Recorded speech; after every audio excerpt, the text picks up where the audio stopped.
Bienvenue à cette vidéo du 9 décembre. Aujourd'hui, on a un verset absolument génial. Pas tout simple à comprendre, mais on va réussir aujourd'hui, mais il est absolument génial. Il se trouve en Hébreux 2. Hébreux 2, verset 14, il est dit que par la mort, Jésus a rendu impuissant celui qui avait le pouvoir de la mort, c'est-à-dire le diable. Et il a délivré tous ceux qui, par la crainte de la mort, étaient pendant toute leur vie assujettis à la servitude. Ok. Dans les vidéos précédentes, on vous a parlé que Jésus est venu pour prêcher l'évangile, qu'il était la lumière, qu'il était le sauveur, qu'il était le bon berger. Et aujourd'hui, on va vraiment un tout petit peu plus loin. On montre pourquoi est-ce qu'il est celui qui peut vraiment délivrer, pourquoi il est celui qui peut sauver, pourquoi il est vraiment lui le seul qui peut vraiment nous sauver.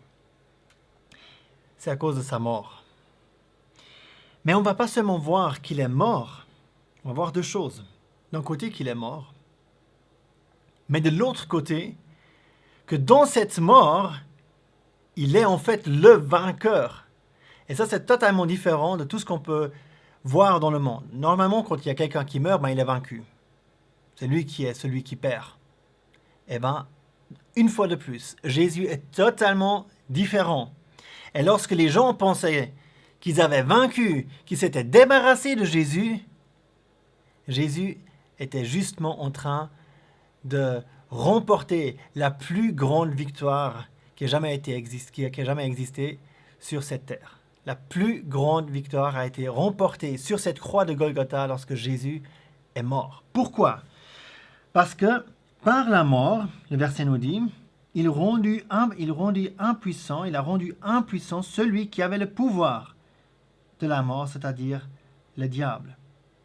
Et il nous a délivrés. Il a délivré tous ceux qui, par la crainte de la mort, étaient pendant toute leur vie assujettis à la servitude. Lorsqu'on a peur, on est dans une espèce d'esclavage. Pourquoi ? Lorsque vous avez peur, vous allez toujours vous êtes manipulable en fait. Vous allez toujours faire ce qu'on vous demande de faire. Celui qui vous fait peur, il peut vous faire n'importe quoi. L'exemple le plus parlant peut-être, c'est si quelqu'un vient avec un pistolet ou bien avec un fusil et qui vous le met dans le dos et vous dites maintenant vous faites telle et telle chose, vous allez la faire parce que vous avez peur. Et sous l'influence de la peur, on fait des choses qu'on nous demande de faire. Et c'est comme ça que Satan, fondamentalement, travaille. C'est parce qu'on a peur qu'on fait des choses qu'en fait Satan veut. Même les religions fonctionnent comme ça. Dans les religions, on va vous dire, vous devez faire des choses, et si Dieu le veut, et puis si vous avez fait assez de bonnes choses, vous allez aller au ciel. Problème, vous ne savez jamais si vous avez fait assez de bonnes choses. Donc, vous avez peur. Et donc, vous allez continuer à aller à l'église et faire les trucs que la religion vous demande de faire. C'est une motivation de la peur, par la peur. Eh bien, Jésus ne fonctionne pas comme ça. Il nous a justement délivrés de cette peur. Délivrés de tous ceux qui pourraient nous faire peur. Et il l'a fait en mourant. Parce que, en fait, il y a aussi une peur qui est justifiée. Et ça, il faut bien comprendre. Il y a une peur qui n'est pas bien, parce qu'elle nous fait faire des choses qu'on normalement ne devrait pas faire et qu'on n'aurait pas envie de faire normalement. Et ça, c'est mauvais. Mais il y a aussi une peur qui nous protège sans arrêt. Et qui est bien. C'est bien que j'ai peur, par exemple, d'aller sur une autoroute et puis faire jouer au tennis sur une autoroute. Parce que j'ai peur, parce que je me ferais écraser, et c'est bien que j'ai cette peur.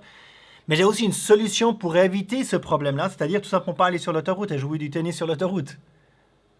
Et bien avec Jésus, c'est la même chose. Il y a une peur qui est justifiée, c'est-à-dire une peur du jugement, de la mort et de la séparation éternelle avec Dieu. Elle est justifiée. Mais Jésus, justement, il est entré dans la mort. Lui-même, il a pris cela, ce jugement que nous méritons. Lui, il l'a pris sur lui et lui, il est mort à notre place.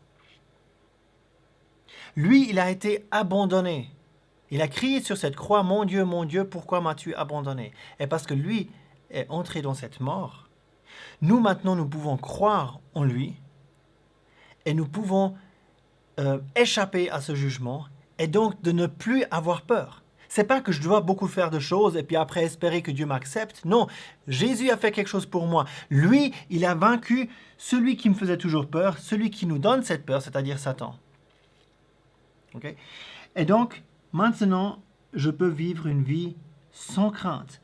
Et lui est le vainqueur. Lorsqu'il était mort sur cette croix, il a rendu impuissant celui qui avait le pouvoir sur la mort. Maintenant, Satan peut me dire ce qu'il veut, peut me donner des pensées que je suis encore pécheur. Oui, je pêche encore, mais je sais que quelqu'un est mort pour moi. Donc, j'ai plus besoin d'avoir peur du jugement. J'ai plus besoin d'avoir peur de la mort, parce que la Bible nous enseigne, si je meurs aujourd'hui, je suis immédiatement avec lui au paradis.